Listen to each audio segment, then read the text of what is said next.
Weather Service in Columbia has issued a severe thunderstorm warning for southeastern Calhoun County in central South Carolina, southwestern Clarendon County in central South Carolina, Danbury County in central South Carolina, Orangeburg County in central South Carolina until 10 p.m. Eastern Daylight Time.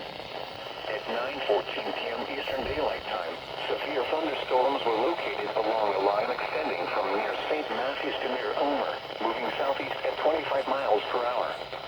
The following hazards are expected: 60 miles per hour wind gusts. Source: radar indicated. The following impacts are expected: expect damage to roofs, siding, and trees.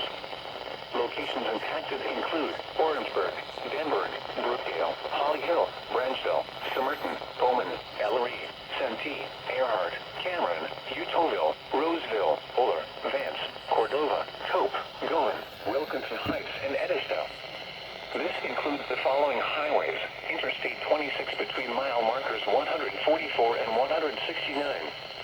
Interstate 95 between mile markers 85 and 113.